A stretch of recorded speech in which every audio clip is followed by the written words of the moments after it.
आज 15 अगस्त है और ये देश हमारा 15 अगस्त सन 1947 को आज़ाद कराने में हमारे काफ़ी सारे सैनिक, भारत के नागरिक और काफ़ी सारे महापुरुषों का योगदान है। इसलिए हम लोग आज इतने हर्षोल्लास के साथ मना रहे हैं और मैं देख रहा हूँ कि बच्चे जो हमारे हैं उनके अंदर बहुत ही अच्छी प्रतिभा है जो आज देखने को मिल रही है। एग्जाम के माध्यम से, किसी की कविता के माध्यम से, किसी की कहानी के माध्यम से, तो ये कैसे हो पा रहा है इसके विषय में थोड़ा बताने की और समझाने की कोशिश करूँगा। क्योंकि जो प्राइमरी स्कूल होते हैं, एक शिक्षा ही एक ऐसी जननी है जो हर समस्या के दरवाजे को तोड़ने का काम करती है। अब जिस तरह से हम शिक्षा हासिल करेंगे उसी तरीके से ही हमारी आगे की रास्ता निकलेगी। अब मैं देखता हूँ कि प्राइवेट स्कूल है, उन स्कूलों में बच्चों के एडमिशन की धार लगी हुई है। क्यों लगी है? क्योंकि वहाँ के शिक्षक जो है इतने क्वालिफाइड नहीं है। क्योंकि यहाँ जो शिक्षक है प्राइवेट स्कूलों में वो 10 से 15,000 की सैलरी चाहिए, तो ग्रामीण क्षेत्र में बहुत ही कम है। मैं अगर CBSE बोर्ड स्कूलों की बात करूँ, लेकिन जो हमारे प्राइमरी स्कूल के शिक्षक हैं ये इतने क्वालिफाइड हैं, कोई MSc है, कोई B.Ed है, कोई D.Ed है, इतने क्वालिफाइड होने के बाद तो मैं ये कहना चाह रहा हूँ कि प्राइमरी स्कूल की एजुकेशन अच्छी होगी या सरकारी स्कूल की एजुकेशन अच्छी होगी। एक जो हाई स्कूल और इंटर और लास्ट ग्रेजुएशन के जो शिक्षक हैं वहाँ पढ़ा रहे हैं, क्या उनके अंदर क्वालिटी है या फिर हमारे प्राइमरी स्कूल के शिक्षक की जो बैठे हुए हैं उनकी क्वालिटी है? क्योंकि ये हर वो एग्जाम को क्वालिफाई करके आते हैं जो हर किसी के बस की बात नहीं है। क्योंकि हमने देखा है ज़्यादातर हमारे गांव के जो सम्मानित व्यक्ति हैं वो अपने बच्चों को प्राइवेट स्कूल में एडमिशन दिलाने को नहीं पढ़ा। तो मैं कह रहा हूँ प्राइमरी शिक्षा और प्राइवेट शिक्षा में कितना फर्क है ये अब समझना जरूरी है। क्योंकि हम स्कूली शिक्षा पढ़ा करके high school, inter, B.Ed, graduation जितना भी B.Ed उच्च शिक्षा है उसको हम प्राप्त करवा रहे हैं, लेकिन हम उसको करने के बाद जो हमें बाबा साहब ने रिजर्वेशन दिलाया हम उसको पढ़ करके नौकरी को ले रहे हैं। यानी कि हमको सरकारी नौकरी चाहिए है ना, लेकिन सरकारी स्कूल में नहीं पढ़ाना, सरकारी नौकरी को चाहिए प्राइवेट शिक्षा देकर के। मेरी समझ में यही आता है। लेकिन अगर अपने बच्चों को प्राइमरी स्कूल पढ़ाएंगे, सरकारी स्कूल में पढ़ाएंगे, क्या वो बच्चे नहीं सरकारी नौकरी ले पाते?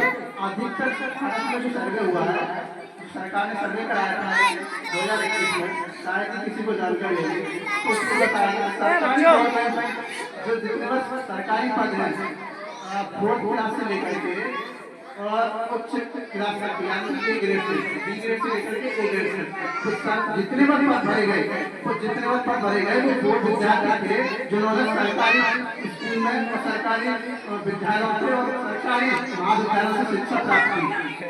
वही IAS, IPS, दरोगा, सिपाही, शिक्षक जितना बने सरकारी विद्यालय से पढ़ करके बने हैं।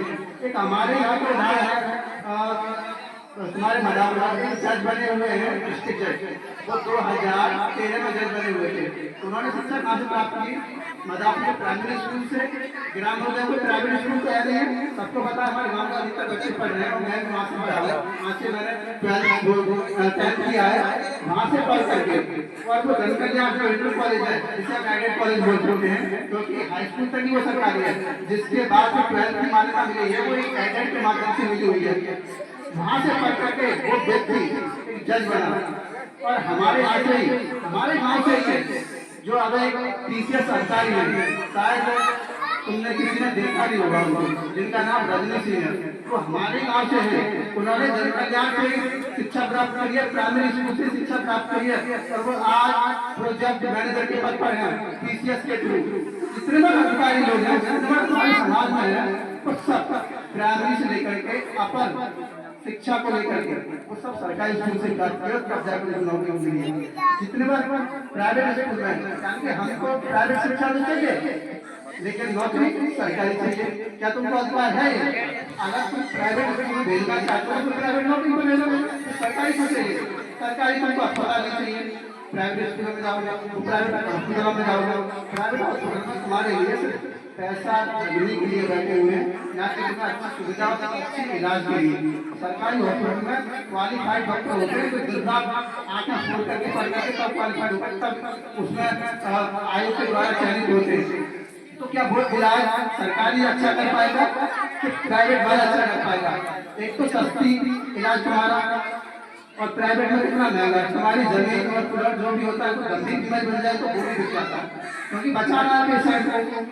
लेकिन मैं सिर्फ ये कहूँगा कि शिक्षा के लिए अपने बच्चों को प्राइवेट स्कूल ना भेजें। जितनी जिम्मेदारी शिक्षकों की होती है उतनी जिम्मेदारी माँ बाप की भी होती है कि यहाँ पे जाने के बाद बच्चों को कि उनके शिक्षकों ने उनके लिए कार्य दिया है उनको बिठा करके कराना, उतनी ही जिम्मेदारी बढ़ जाती है माँ बाप की भी कि उनके बच्चों को वहाँ पे देखें कि उनके लिए कार्य दिया है कि नहीं दिया है।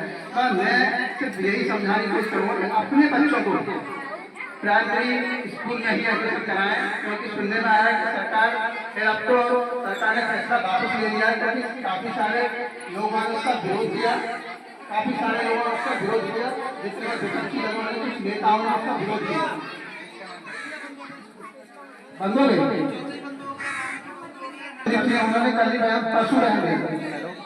तो इसमें ये कहा कि 50 से कम संख्या का है, 50 स्टूडेंट से यानी छात्रों से कम संख्या है वो स्कूल क्या कर जाएंगे, बंद कर दिए जाएंगे। और हमारे ने बताया था, हमें सूचना मिली थी कि हमारे प्राइमरी स्कूल में भी ये नौबत आने वाली है, क्योंकि अगले साल क्योंकि छात्रों के जो एडमिशन में पढ़ ही नहीं रहे तो स्कूल जाहिर सी बात है बंद करेगी सरकार, और सरकार तुम्हारी पक्ष में कोई काम नहीं कर रही है, क्योंकि वो चाहती है जो दलितों के बच्चे पढ़ रहे हैं उनको अशिक्षित ही छोड़ा जाए, अनपढ़ ही बना दिया जाए। इसीलिए अपने बच्चों को अधिकतर प्राइमरी, एक बार तुम्हारा स्कूल प्राइमरी बंद हो गया साल और साल लग जाएंगे तो खुलने में मैं बता दे रहा हूँ, ये कोई मजाक नहीं कर रहा हूँ। अगर तुम्हारा बच्चा मंगूपुर में स्कूल खुला हुआ उसको नहीं आ रहा है, क्या तुम मदापुर भेज दोगे बच्चों को?